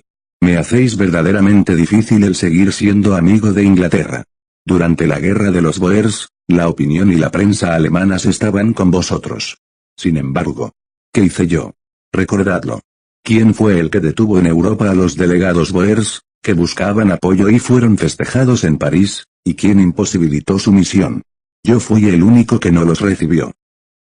Después, durante el curso de la guerra, fuimos invitados por Rusia y Francia a imponer la paz a Inglaterra, se nos decía que había llegado el momento propicio para hacer morder a Inglaterra el polvo de la humillación. Pero ¿cuál fue mi contestación? Que Alemania desenvainaría su espada para evitar esa acción común. Pero eso no es todo, durante vuestra Semana Negra, en que una desgracia sucedía a la otra, recibí una carta de mi reverenciada abuela, que demostraba cómo las penas y los cuidados minaban su tranquilidad y su salud. Inmediatamente le escribí una sentida contestación. Y aún hice más. Hice que mis ayudantes me preparasen una descripción lo más exacta posible del número y situación de los ejércitos tal como se encontraban entonces. Con estos datos preparé, según mi opinión, el mejor plan de campaña posible y lo sometí a la crítica de mi Estado Mayor, después lo envié a Inglaterra, y en el castillo de Windsor espera el juicio imparcial de la historia y permitidme que apunte una extraña coincidencia: mi plan era casi idéntico al que después adoptó Lord Roberts y merced al cual logró la victoria final y ahora os pregunto. ¿No es esta la manera de obrar de un hombre que quiere bien a Inglaterra? Inglaterra debe ser justa y contestarme con sinceridad. Después seguía hablando de la escuadra, que no se construye contra Inglaterra, sino en previsión de los grandes acontecimientos que se preparan en el Océano Pacífico y que no están lejanos, como se cree. El Japón ha conseguido una situación poderosa, el despertar de China se acerca. Cuando llegue el momento de la decisión, solo las potencias que dispongan de una gran escuadra lograrán hacerse oír. Daily Telegraph, 27 de octubre de 1908. En este documento, el Kaiser hace un llamamiento a la amistad de Inglaterra, pero por el procedimiento de: si no quieres ser mi amigo, te rompo la cabeza. Después, con una mentira, se atribuye la salvación de Inglaterra durante una gran crisis, pero, en cambio, se calla que él había propuesto algo peor que una acción común para la paz, ya que propuso a Rusia el ataque por la espalda y después se había retirado ante el temor a las consecuencias de su idea. Luego transforma una colección de aforismos en un plan de campaña para el que espera el juicio de la historia, e inventa una aprobación de su Estado Mayor, que ni siquiera había visto aquellas cuartillas, dejando entrever, con la satisfacción correspondiente, que su plan ha iluminado al Estado Mayor inglés y que Lord Roberts ha triunfado gracias a él. En una palabra, que el ingenio del emperador alemán ha salvado a Inglaterra de un trance difícil. Cuando el embajador de Alemania en Londres, Metternich, a quien nadie había preguntado ni una palabra, leyó aquella mañana el artículo, dijo a los demás funcionarios de la embajada: ya podemos empezar a cerrar la tienda. Su informe sobre los efectos era la traducción de esta frase al lenguaje diplomático, y dejaba ver su desesperación en la siguiente frase: será necesario mucho tiempo de política bonancible para borrar la impresión. Los ministros y generales ingleses se negaron al principio a hacer declaraciones sobre el artículo, pero la cólera de la prensa era muy semejante a la producida por el telegrama a Kruger. 12 años de política de aproximación se habían perdido súbitamente. De Tokio, excitado, llegaban análogos informes. En París, Roma y San Petersburgo, todo el mundo escribía contra el Kaiser. Pero esto ya había sucedido otras veces. Lo realmente nuevo era el efecto producido en el país. Por primera vez se levantaba el pueblo alemán. Durante 20 años había callado, oyendo hablar al Kaiser, ahora hablaba él, para que el Kaiser aprendiese a callar. De muy profundos manantiales brotaba la corriente de cólera, sincera y legítima como jamás lo fuera entre 1870 y 1914. Sí, sucedió lo inaudito: el pueblo más obediente de la tierra se levantaba contra su rey y pedía ayuda. En aquel momento podía haber pedido y obtenido su abdicación, no la república, sino su hijo, pues el movimiento no era socialista, sino que se extendía a todas las clases. Era el pueblo el que se levantaba contra su soberano, y no por una guerra perdida, ni una ley impuesta a la fuerza, ni siquiera por un error determinado, cuyas consecuencias pudieran preverse. No, se levantaba contra su temperamento y su charlatanería, con ocasión de un caso nuevo, del que, en aquel entonces, ni siquiera podía comprobar las mentiras. Pero este caso contenía en sí la fuerza de una anécdota. Cada burgués, cada aldeano, podía imaginarse a su emperador componiendo, a la luz de la lámpara, el plan de campaña para su abuela. Esto era peligroso y ridículo, y por eso se levantó la primera tempestad contra el emperador, justamente 10 años antes de la segunda. El que la izquierda política estallase era menos asombroso que el que los periódicos satíricos destrozasen al Kaiser sin que el censor los destrozase a ellos. En el Simplicissimus, el viejo emperador pedía a Dios perdón por el nieto. Lo es por la gracia de Dios, y Dios le contestaba: ahora queréis echarme a mí la culpa otra vez. En un dibujo de Foncille, un chico, el pequeño Willy, con las facciones del Kaiser, estaba sentado ante un escritorio, y como él y la mesa se manchasen de tinta, la madre Germania y el padre Bülow le gritaban: punto. ¿No te hemos dicho muchas veces que no debes jugar nunca a escribir cartas? Un tercer periódico publicaba una imagen en la que un capellán de palacio levantaba las manos al cielo, con las palabras de la Biblia. Ah, si pudiese poner un cerrojo a mi boca y un sello a mis labios y, a fin de año, este mismo periódico le mostraba regalándose a sí mismo un bozal. Todo ello estaba permitido en la tierra alemana, y en versos irónicos se decía: ofensas a su majestad bailan en lenguas de consejeros. En noviembre de 1908 se podía considerar a Alemania como un pueblo libre e independiente. Pero el pensamiento de la abdicación era demasiado atrevido y no podía ser considerado sino por aquellos que se sentían conscientes de su fuerza en el Estado, o sea, por los mismos monárquicos. El tesoro de los sentimientos monárquicos, escribía un periódico conservador, es indudablemente muy rico, pero hasta la más rica herencia puede ser derrochada cuando se administra irresponsablemente. A los derechos del monarca se oponen deberes cuyo incumplimiento puede conmover los cimientos de la monarquía. En estas esferas, pero solo en estas, se iba aún más lejos. En el círculo de todos los ministros alemanes que habían sido citados en Berlín para una reunión del Consejo Federal sobre Asuntos Internacionales se habló de indicar al Kaiser la conveniencia de su abdicación. Secretario de Estado von Schön, Erlebtes, 100. 11 años antes, estas ideas eran propiedad secreta de la cabeza de Holstein y no habían salido de un círculo reducidísimo. Ahora, en cambio, estaban allí los nobles de Baviera y Sajonia, de Oldenburg y Württemberg, reunidos en el hueco de una ventana, mordiéndose los labios y pensando en hacer justicia seca. Ellos pudieron haber salvado a Alemania. Entre ellos estaba Bülow, que hizo, en un principio, lo que era su deber, ofreciendo su dimisión simultáneamente con la de los secretarios de Estado responsables. El Kaiser estaba dentro de sus derechos constitucionales, precisamente, esta vez, había seguido el camino legal y podía despedir tranquilamente al canciller. Pero lo conservó sin gran esfuerzo, no por lealtad, sino por miedo. Quedarse ahora solo, sin nadie que le sirva de escudo. Horrible perspectiva. Sin contar con que precisamente, era el instante para el canciller de cubrir con su aprobación el paso dado por el Kaiser, y esto fue lo que hizo al día siguiente en una declaración oficial, en la que se decía toda la tragicómica verdad del incidente, para descargo del Kaiser. Pero la dificultad mayor se presentaba en el Reichstag. Razón por la cual el Kaiser, presa de un malestar creciente, decidió marcharse de Berlín. Desde el 4 hasta el 16 de noviembre estuvo fuera, disparando ahora contra los ciervos en compañía del archiduque Francisco Fernando, como poco antes disparara contra Inglaterra y poco más tarde contra los zorros en el coto del príncipe de Fürstenberg. Entre todas estas diversiones, lanza una mirada hacia atrás.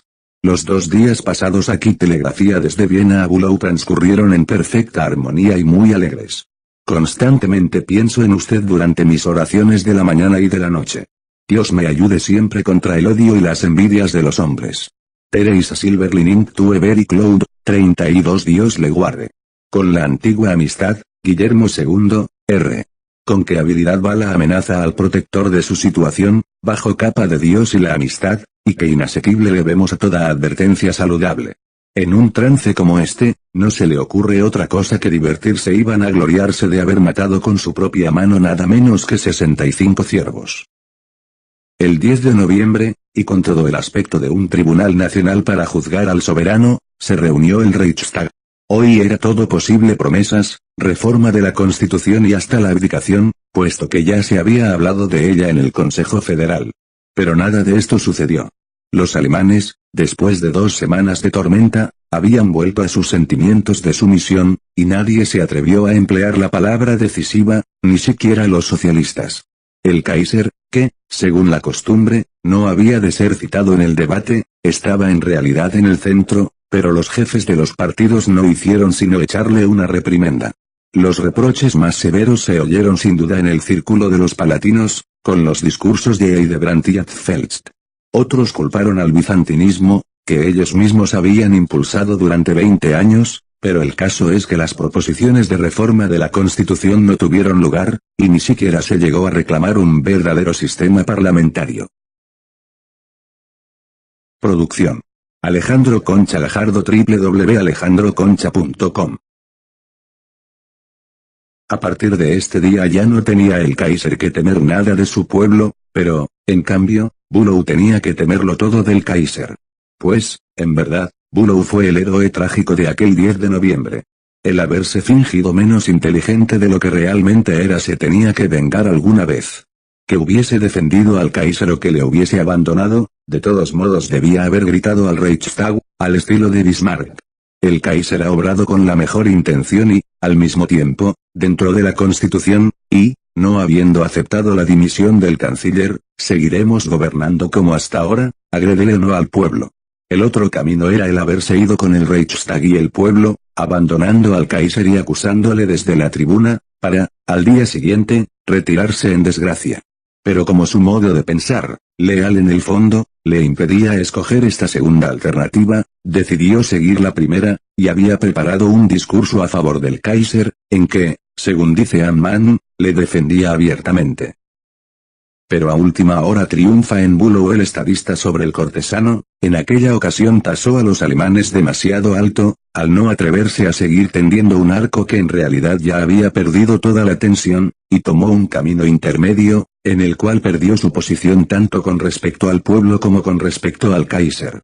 A este lo criticó, calificando de demasiado fuertes sus expresiones, reduciendo el famoso plan de campaña a su verdadera forma de pensamientos sueltos, descartando en absoluto al Estado Mayor y, finalmente, prometiendo que la excitación del pueblo conduciría a su majestad a imponerse, en lo sucesivo, hasta en sus conversaciones particulares, la reserva necesaria para conservar la unidad de la política y la autoridad de la corona. Si no fuese así, no podríamos, ni yo ni mis sucesores, asumir la responsabilidad.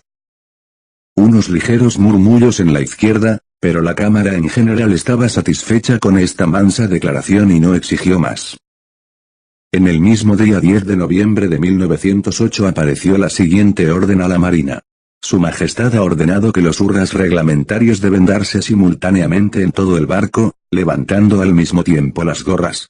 A la orden de 3 hurras por Su Majestad, se levantarán los banderines, y toda la tripulación llevará la mano derecha al borde de la gorra. A la primera orden de hurra, se bajarán los banderines y el hurra se repetirá, levantando las gorras con el brazo extendido, que deberá formar un ángulo de 45 grados, para, en cuanto haya sonado el hurra, retirarlas, doblando el brazo a la mitad de la altura del tronco. Después del tercer hurra se colocarán las gorras rápidamente en la cabeza, e inmediatamente volverá la mano derecha a la posición de firmes. Durante la próxima presencia de Su Majestad en la ayuda de los reclutas se procederá con arreglo a esta orden. Todos los que en la hoja militar leían esta orden, dada, o por lo menos aprobada, por el Kaiser, se sentían más a gusto y más entrañablemente en su patria que leyendo los desagradables discursos del Reichstag. Gritar hurra a su soberano, bien a compás y con el brazo en un ángulo de 45 grados, tal es la natural ocupación del súbdito inocente, y no aquella improductiva crítica de la buena voluntad del Kaiser, eternamente joven. Aquel día 10 de noviembre, cuando todos hablaban de él, también pronunció su discurso el Kaiser. Los viajes aéreos de Zeppelin habían sido hasta entonces despreciados por él, el Ministerio de la Guerra se había negado a examinar sus planos y modelos, y a todos los oficiales del ejército le había sido terminantemente prohibido participar en las fantasías del conde. Todavía hacía 3 meses que el Kaiser lo llamaba el más tonto de todos los alemanes del sur, Z-196. Pero ello no le impidió lo más mínimo el hablarles ahora así. Nuestra patria puede estar orgullosa de tener tal hijo, el alemán más grande del siglo XX, que con este invento ha establecido un nuevo hito en el camino de la humanidad. No me parece que sea demasiado afirmar que hoy hemos vivido uno de los momentos más culminantes en el desarrollo de la cultura alemana. En Friedrichshafen, se entiende, porque en Berlín vivía su momento adecuado una humanidad muy mezquina. En Donaueschingen, desde donde el día 10 se había preparado la excursión a Friedrichshafen, vivía un nuevo amigo del Kaiser, que había heredado la intimidad de Eulenburg, no su inteligencia. Los amigos íntimos de ahora el príncipe de Fürstenberg y el general von Kessel, lo son por sus cuentos divertidos. Son hombres que saben estar contando chistes y anécdotas graciosas, no ya durante horas, sino durante días enteros. El nivel espiritual no se eleva con esto, y hay que reconocer que el espíritu con que Eulenburg entretenía al Kaiser era muy superior. Ahora son los cuentistas tan superficiales y burdos que, con sus gracias y las que el Kaiser se permite con ellos, se rebajan hasta el nivel de verdaderos bufones. 231. En ese círculo pasa el Kaiser los días más críticos de su reinado. Zedlitz, que durante ese viaje estaba encargado del servicio personal del Kaiser, habla de las lágrimas imperiales al leer los discursos del Reichstag. Esta depresión se manifestó muy pronto en que no volvió a leer nada relacionado con el asunto, para distraerse de sus turbios pensamientos. Por la mañana se iba temprano a pasear, almorzaba a las 9 y permanecía de sobremesa hasta las 11:30, y de nuevo a cazar, para volver a eso de las 5, en que tomaba el té y permanecía con los demás hasta las 7, en que se acostaba un rato, para, a eso de las 8:30, reaparecer en la comida, después de la cual se estaba de tertulia con nosotros hasta las 12:30. En una de esas noches representaron unos artistas de cabaret ante su majestad, y pronto pudieron comunicarlo al pueblo con el siguiente anuncio. Una representación de 2 horas ante el emperador alemán, el príncipe de Fürstenberg y el conde Zeppelin tuvo un éxito sensacional y terminó a las 12:30. El Kaiser y su distinguido séquito aplaudieron calurosamente y manifestaron personalmente a los artistas su reconocimiento por el magnífico programa y la brillante ejecución. Si el burgués volvía la hoja de su periódico, en la página siguiente podía leerlo acaloradamente que el Reichstag aplaudía a los oradores y que aquella noche se celebró un consejo de ministros que duró hasta las 12:30. Pero alguna vez había de llegar el momento de la partida, el deber llama, en que le esperan los reclutas con el nuevo hurra para prestar juramento. Aquella noche, brillante fiesta de despedida en el castillo de Fürstenberg, las señoras, en traje de corte, los caballeros, de frac, negro o verde, con calzón de seda negro, y como casualmente ha habido en uno de los castillos vecinos una cacería de zorros, también hay algunos invitados con frac rojo. La realmente brillante y elegantísima sociedad, escribe el mayordomo mayor, estaba reunida en el magnífico hall del castillo, mientras en la escalera tocaba la orquesta. De pronto apareció el conde Ulsenaeseler vestido de bailarina y empezó a bailar, cosa que ya había hecho antes en alguna ocasión. Todo el mundo se divertía mucho, pues el conde bailaba muy bien y, además, resultaba verdaderamente extraordinario ver al jefe del cuarto militar del emperador ejecutar un ballet en traje de bailarina. Cuando el conde terminó su primer baile, se dirigió a la próxima galería para respirar un poco de aire fresco. Yo estaba a 4 pasos de la puerta y oí, de pronto, el ruido de un cuerpo que caía pesadamente. Me dirigí apresuradamente hacia allí, encontrándome al conde con la cabeza en el hueco de la ventana y tendido en el suelo. Ataque al corazón. Acude el médico, se informa al Kaiser, que hablaba en un grupo junto a la chimenea, y se dirige inmediatamente hacia el moribundo. Ensayos de respiración artificial, la música sigue tocando durante un rato, llega un segundo médico. Pero todo es inútil. El muerto es trasladado al gran comedor, telegrama a Kiel suspendiendo la yura de la bandera, telegrama a la emperatriz. He perdido a mi mejor amigo. Punto y coma más telegramas, preparativos para el entierro al día siguiente, es llamado el pastor del pueblo, que aparece a medianoche, todo tembloroso, ante su emperador, el cual trata de inculcarle lo que ha de decir al día siguiente, pero el sacerdote, fatigado por el susto y por estar tanto rato en pie, cae repentinamente desmayado ante el Kaiser. El pastor vuelve en sí. El general está muerto en la capilla ardiente, rápidamente le habían sido reemplazados los vestidos de bailarina por su uniforme de soldado. En realidad, había sido la suya una danza de la muerte. Pero el Kaiser no vio este aviso de Dios. No vio como un poder supremo le prevenía contra su ligereza.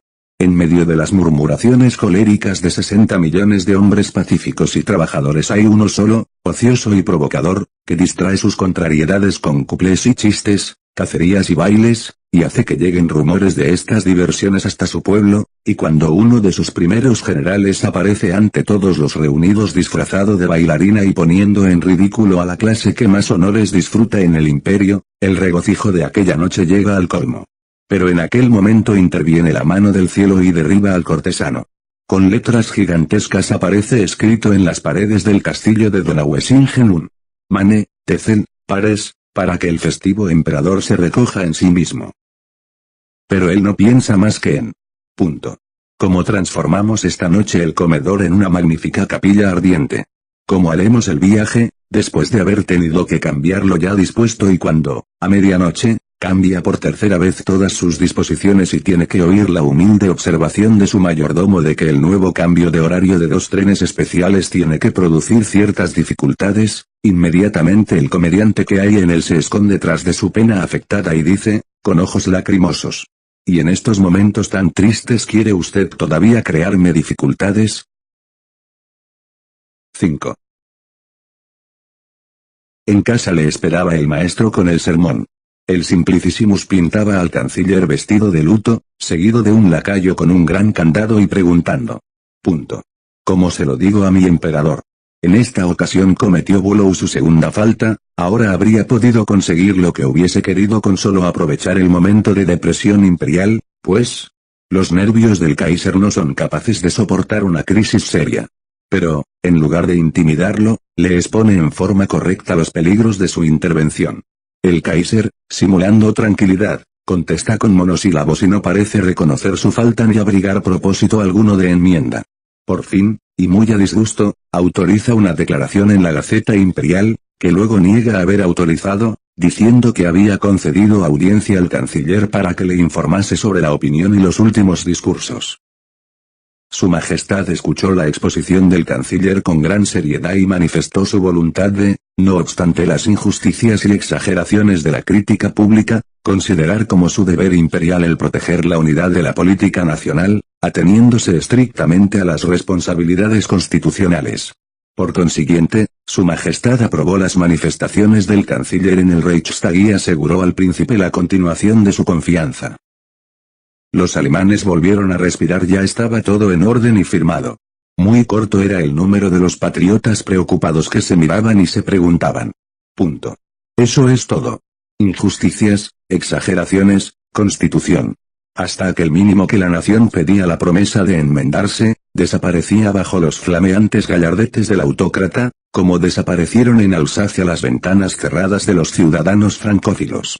Lo único que, en resumidas cuentas, se decía era que el discurso del canciller había sido aprobado, atestiguándose una seriedad que, por la forma en que aparecía expresada, más bien semejaba una ofensa para el pueblo. Esto era todo lo que Bülow pedía. Pero era más que suficiente para provocar la depresión de este monarca, acostumbrado a brillar siempre a los rayos del sol. Sin contar que todavía había algo más. Pues también por entonces se enteró el Kaiser del proyecto del Consejo Federal, que, pasando por encima de los discursos del Reichstag, iba hasta la abdicación, y, aunque ya el peligro había pasado, no por eso dejaron de sufrir los nervios del neurasténico un relajamiento general.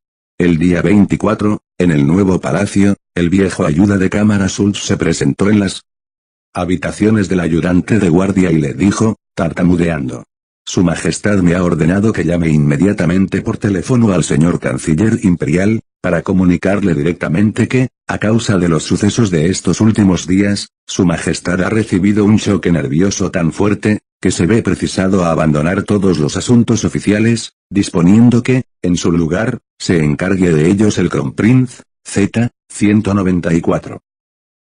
Terrible momento para el ayudante. El ayuda de cámara anuncia la retirada del Augusto, hay que comunicárselo al canciller y llamar al Kronprinz. Tuvo aquel oficial suficiente sentido humorístico para saborear debidamente aquella escena inmortal. En todo caso, lo único que dice a Schultz es la imposibilidad de que cumpla dicha orden, y llama al mayordomo mayor. Consultas de Bülow con los dos gabinetes. Cuando, al día siguiente, llega punto el Kronprinz, la madre, toda llorosa, le cuenta lo que ha sucedido y lo que tiene que suceder. El hijo encuentra al padre en la cama, le tranquiliza, y un par de días después ya está todo en orden. Pero, ¿por qué no acepta el Kronprinz? ¿Por qué no coge esa mano que se le tiende y que ya no se le volverá a tender, tanto más si se tiene en cuenta lo que suspira bajo las órdenes del Kaiser y que, dada la constitución del padre, todavía le quedan 20 años de espera cuando menos? Pero también aquí falta la decisión varonil, en ningún sitio se encuentra el valor suficiente para asir el cable que el destino lanza al valiente, una vez siquiera en la vida. El ardimiento de la responsabilidad, el placer de la obra que lleva a cabo faltan por entero. En noviembre de 1908, este momento, aprovechado por un heredero resuelto, quizás hubiera sido útil al imperio, y seguramente lo habría sido al emperador, que hubiese podido retirarse como un mártir y un sabio que voluntariamente desiste y se retira, con lo cual habría quedado en mucho mejor postura ante la historia. Tan rápidamente como había venido la depresión vino el restablecimiento. Al final de noviembre, en una ceremonia en la Casa Consistorial de Berlín, el Kaiser hizo entregar ostentosamente por Bülow el discurso que había que leer, pero, en el gesto con que lo hizo había seguramente más desprecio que contrición. Por otra parte, esta fue la única demostración de esta especie. Aún no habían pasado 4 semanas cuando ya todo estaba olvidado. A volver a la antigua senda le incitaban las miradas serviles de su séquito. Si no me protegen, escribió entonces al margen de un informe, tendré que protegerme yo mismo.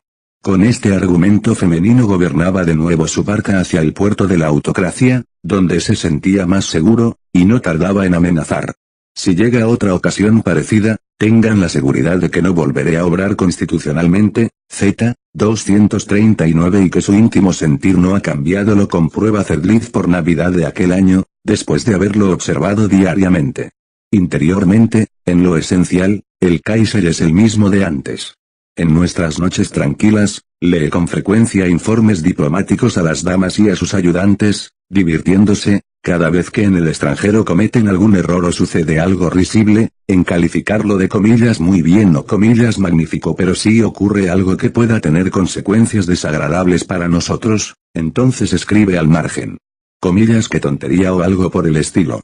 Lo que más le alegra ahora son los ataques ingleses, se hace enseñar todos los anónimos y, en su obsesión por la escuadra, asegura que las opiniones que expresara en la famosa entrevista son perfectamente justas, sobre todo cuando lee que los ingleses le aconsejan que renuncie a estar al frente de un pueblo de 60 millones de almas y, en lugar de ello, se haga presidente de un club de fútbol o de cricket. Sí, realmente, tuvo la mortificación de leer esto, Z. 199. Poco después de Navidades llega de la colonia del sudoeste de África la noticia de que se han encontrado campos de diamantes, y reiteradamente declara que los campos son de 40 kilómetros de largo por 2 de ancho, y añade una porción de cifras. Y cada vez que lo cuenta van siendo mayores las cifras, y mayores también sus fantasías y quimeras, al mismo tiempo, dice ante algunos invitados casuales y ante la servidumbre. Aún no hace 15 días, cuando llegaron las primeras noticias, esos borregos, los miembros del Reichstag, las consideraban como imposibles.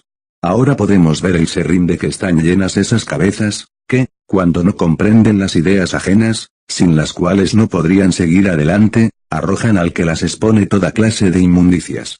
Ya no leo los periódicos. Lo que esos borregos escriben me es completamente indiferente. Ante los mismos testigos habla de los alemanes residentes en América, y dice tales cosas, que Zedlitz no se atreve a escribirlas.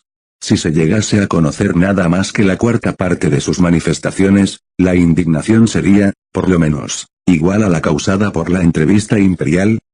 Este olvido del pasado no habría sido posible a su temperamento nervioso de no haber encontrado una víctima expiatoria. Ulsen estaba muerto, pero docenas de cabezas con casco le habían crecido a la hidra, y cientos de lenguas silbaban. Bülow ha traicionado a su rey, en Potsdam era, por decirlo así, el estribillo. Bülow ha mentido, conocía perfectamente la entrevista y la autorizó, pero después abandonó a su soberano ante la lluvia de proyectiles. A partir de este momento ya no le llaman sino el traidor. En marzo de 1909 consiguió tener una explicación con el emperador en la galería de retratos de palacio, en la cual presentó seriamente la dimisión, Mann, den Kaiser, 30.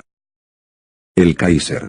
No, yo le he perdonado a usted, pero en noviembre no me defendió usted suficientemente. ¿Me había usted autorizado por carta y privadamente a celebrar la entrevista? Bülow. Entonces, ruego a vuestra majestad que me enseñe esas cartas. El Kaiser.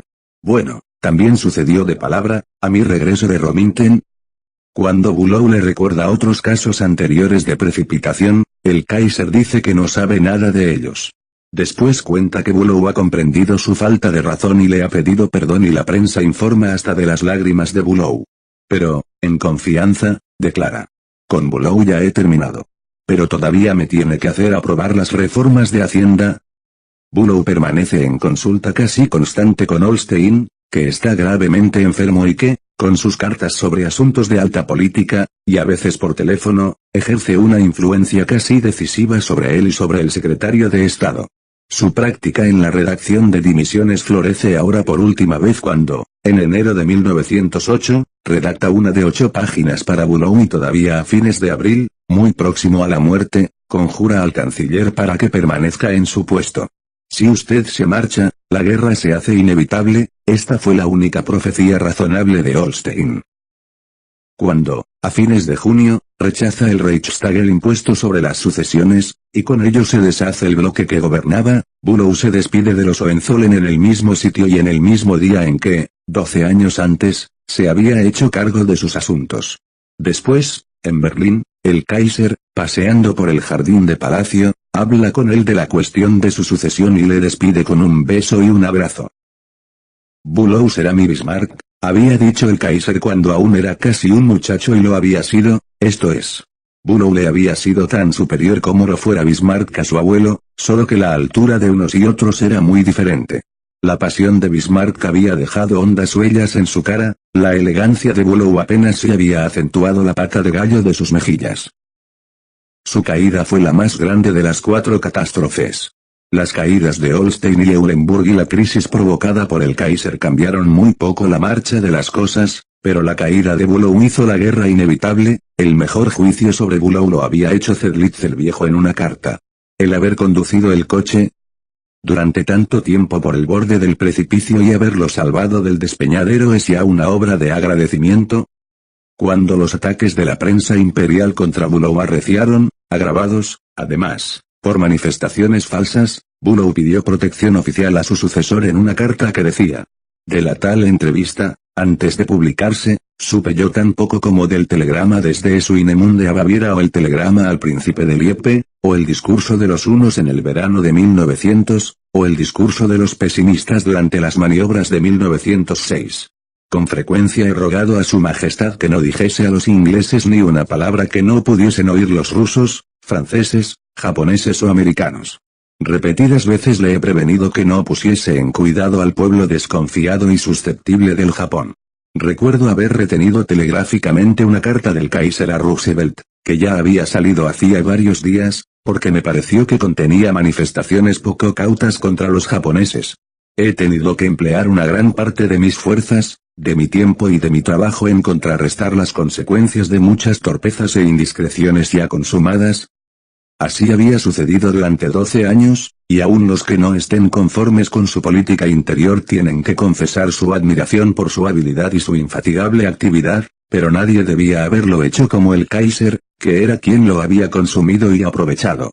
No obstante, ¿qué hace a la caída del amigo, de cuya permanencia hacía depender su vida 4 años antes? Toda la culpa en el escándalo de Eulenburg la tiene Bülow, pues él también tenía motivos personales para que así sucediera. Si hubiese convencido a Eulenburg de que se quedara en el extranjero no habría habido escándalo. Hasta sus célebres discursos se los hacía escribir por Anman, aprendiéndoselos luego de memoria, para aparecer ante Europa como un fenómeno.